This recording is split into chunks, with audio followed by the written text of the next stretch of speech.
Hello, and thank you for joining us today on your Sage Intacct product demonstration. My name is Melissa Powell with LBMC Technology Solutions, your Sage Intacct implementation partner.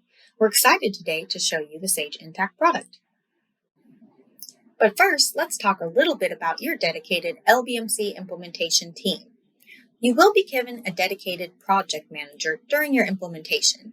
This project manager will be assigned to go ahead and design a project plan. The project plan will lay out your go live target date and other dates that we will need to meet during the project to keep all of us on track during our implementation.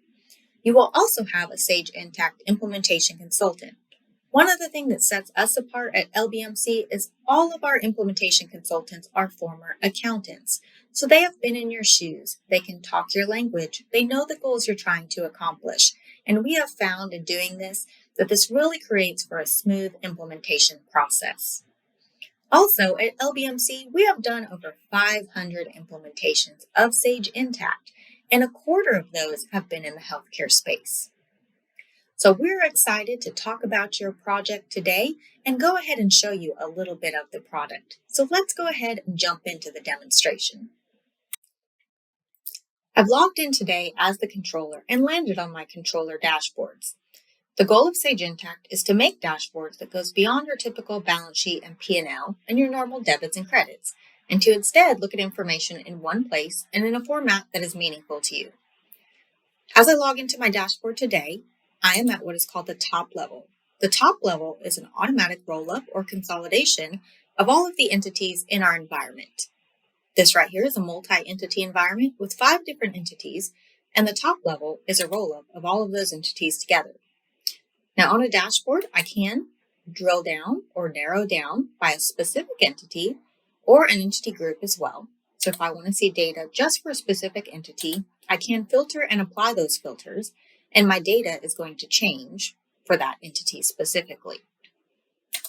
Now, as we are looking at our consolidated view, we can see that there's several elements to this dashboard. The first element is these performance cards up here at the top. Performance cards are what I like to call quick business insights. These might be any type of information that is important for you to be able to look at visually and address. We can see here that we have red visual indicators to draw our eye towards things we might need to look at. For example, our G&A expenses that are up as compared to the prior period. From the dashboard, I can even drill down to the information to see what's making up these G&A expenses. I can see here that I have a couple of categories that are higher than the previous month. And if I want to actually take a look, I can continue to drill down into the information. I can see that we have some expense reports here that were submitted. And again, as I continue to drill down into the information, I can actually get all the way to the source transaction, which is the original expense report that was submitted and that was approved.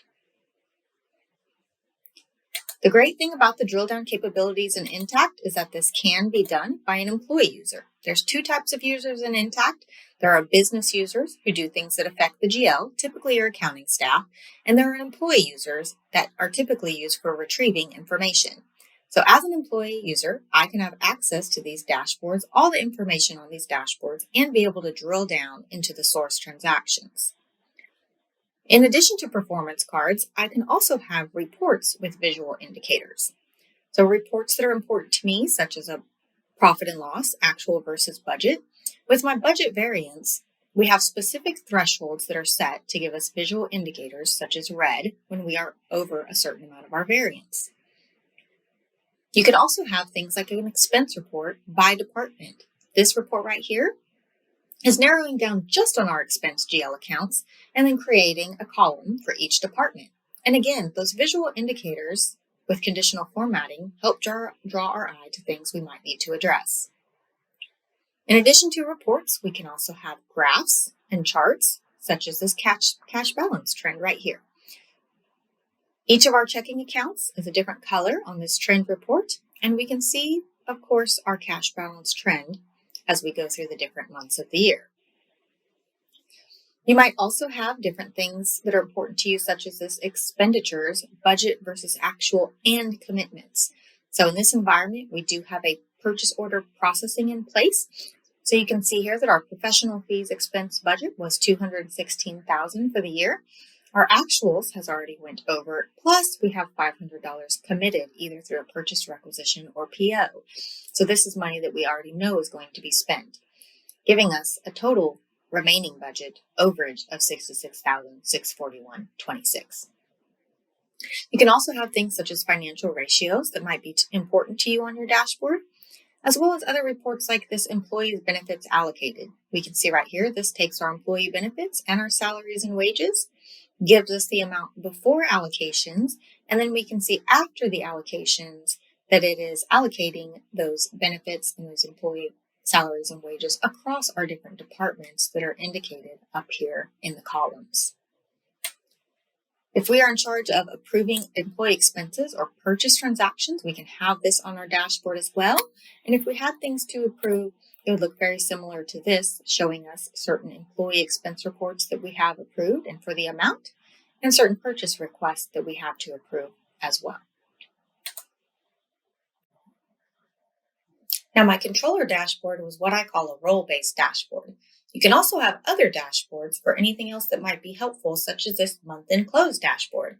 This month-end close dashboard shows us how we're doing on our revenue, expenses, AR, AP, cash balance in our performance cards, as well as indicates our month-end close checklist, has a close-through summary showing us all of our subledgers and the last time that the books were closed for those subledgers, has custom navigation to get to specific areas in Intacct that would be important as you're running month-end close.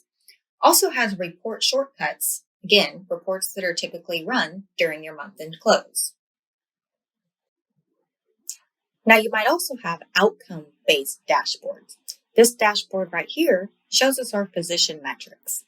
We can see here that this is displaying our revenue as compared to prior year, as well as our number of treatments, our number of physicians, and some calculations of our revenue against number of treatments and our physicians.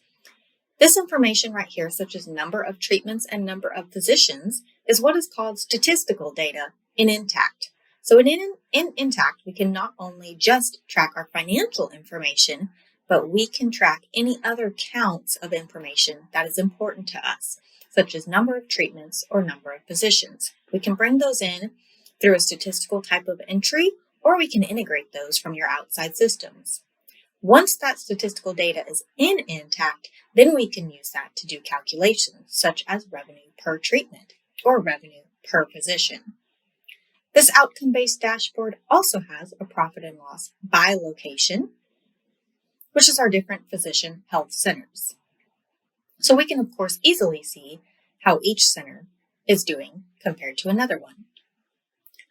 We can also have graphs and charts that might display something like payer mix, how they're paying through private insurance, private pay, or public insurance. Again, all of this information is drillable. And even statistical charts for our statistical information, such as patient visits, and patient visits broken out by new, existing, and our total. Now you may be wondering, well, that all looks great, but how do you actually get the information in there to produce those dashboards and reports? Well, first is through the structure of Intacct. So within our structure, we have a couple of elements. That would be one, your chart of accounts and your dimensions. Now, as you go through implementation, your implementation consultant will help you design your chart of accounts and your dimensions according to your reporting outputs. Our chart of accounts is going to show basic GL accounts, our natural GL account number, meaning an asset, liability, revenue, or expense. Now, if we look at the setup of an expense account specifically, we can see that within our setup, of course, we're going to have a GL account number and a name, the category, which is kind of a roll-up on your reporting.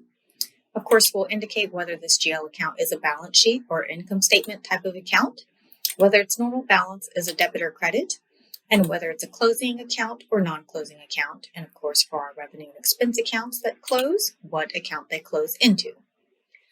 Now, in addition to this basic information, we also have this section down at the bottom that says required dimensions. This required dimensions is important because this is what helps us structure our reporting output. So if we need to produce a departmental P&L, we would want to make sure that this department is checkmarked as a required dimensions on all of our revenue and expense accounts. Same for things like location, provider, customer or payer. Any other thing that we would want to produce a profit and loss report for, we would need to make sure that those are required dimensions. Now, within the dimension structure, there's several different dimensions in Intacct. One, of course, is just your entity. So again, we have multiple entities in this environment. So we can transact as what is called the top level, which is the roll-up or consolidation of all the entities. Or, of course, we can transact in just one entity specifically. Now you can see that I did not have to log out and log in to get into just this entity. All I did was drill down into that entity and it opened in a separate tab. I can have multiple entities open at once in multiple tabs without logging out and logging back in. So right now I'm at the top level, as well as Union Health in this tab and Accord Health in this tab. Now, in addition to your entities, you also have locations. Locations are basically a parent-child relationship to the entities. So we can see here that we have Springfield and Riverside under Accord Health. And under Union Health, we have Fairfield and Dover. So with the use of this location dimension, we have the ability to pull a balance sheet or profit and loss by Dover and see just the numbers specifically for this location. Now, if I pull the balance sheet or income statement by Union Health, that is going to combine both of these locations together. In addition to location, you also have the department dimension. The department dimension is typically used for departmental tracking as well as for approval routing workflows. You can see over here that we have managers indicated on these departments, which means that if we set up something like an employee expense approval or AP bill approval by department manager, then if somebody codes that expense report or that AP bill to post-operative care, then the system is going to know to route that to Catherine for approval. Now, within the departments, you can also set up parent-child relationships if need be, and these can have up to 6 levels of parent-child relationships. You also have what is called the class dimension.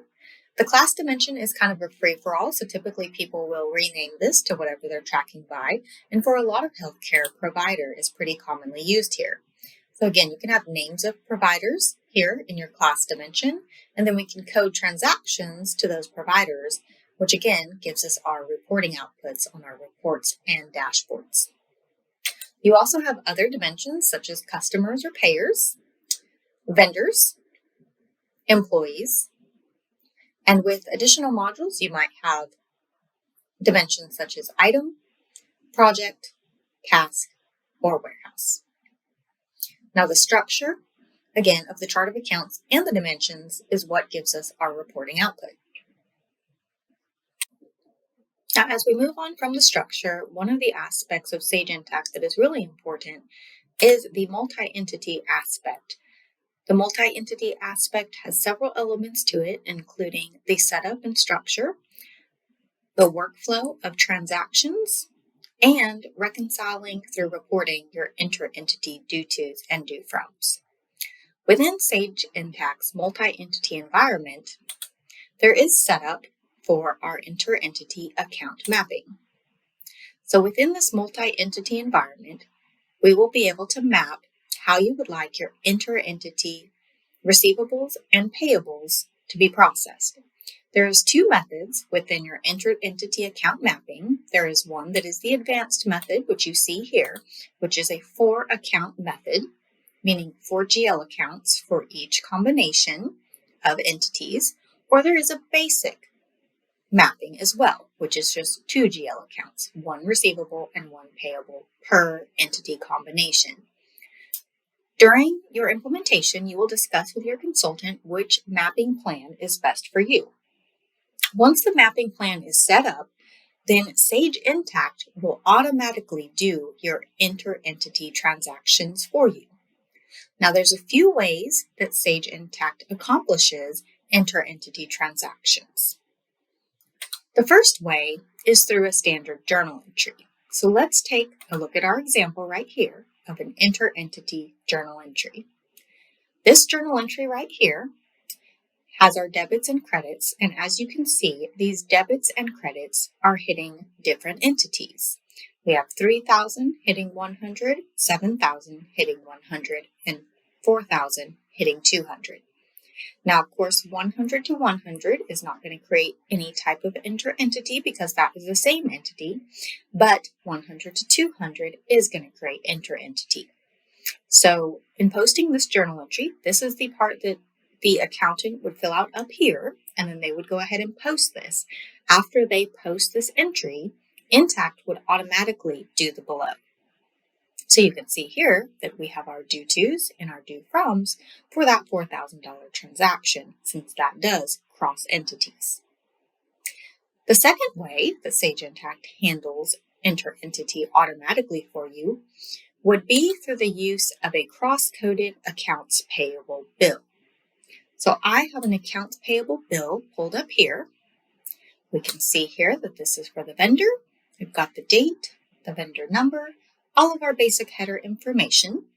But we can see down here in the coding that this is all coded to repairs and maintenance, but there were certain amounts that coordinated to certain entities. So this AP bill is actually touching 4 entities in its entirety. In its entirety, it's for $4,500. How this works is that $1,500 would be posted to the accounts payable ledger for entity 100. $1,200 would be posted to the accounts payable ledger for 200, and so on and so on. So if I pull an aging at 100 for this vendor, I will only see the $1,500 amount, and so on. Where the inter-entity transaction happens is when the bill is paid. So each checking account in Intacct is attached to an entity because we know when you go set up a checking account, they ask for an EIN, correct?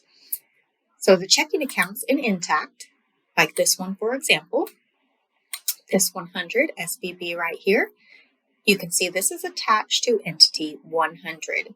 So when I go to pay this AP bill, if I pay it with this checking account attached to entity 100, that means that this 1,500 would not create any inter-entity accounts because it would be 100 to 100. But for the 1,200, the 1,000, and the 800, there would be inter-entity due tos and due froms now created automatically because now each of these entities owes entity 100 money because entity 100 paid upon their behalf the whole $4,500 bill. Now within the GL account itself, it is very important within your due to and due from GL accounts to go ahead and ensure that this disallow direct posting is checked. What this means is that nobody can directly post journal entries into our due from or due to accounts. And this is because if Sage Intacct is doing all intercompany transactions automatically, then ideally it should balance and we shouldn't need anybody posting into those accounts.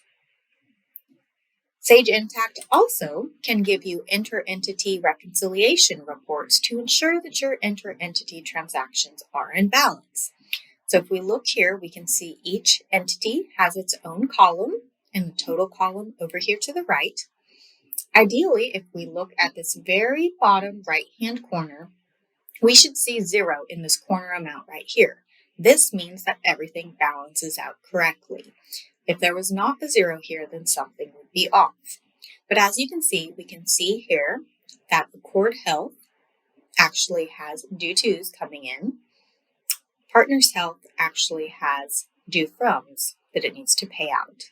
So we can easily and quickly see here who needs to go ahead and transfer money between whom in order to clear out or reconcile our inter-entity transactions. Thank you for joining our demo today, which covered the topics of dashboards, the structure of Intacct, and multi-entity and intercompany. If you'd like more information or for more videos, please visit our website at lbmctech.com.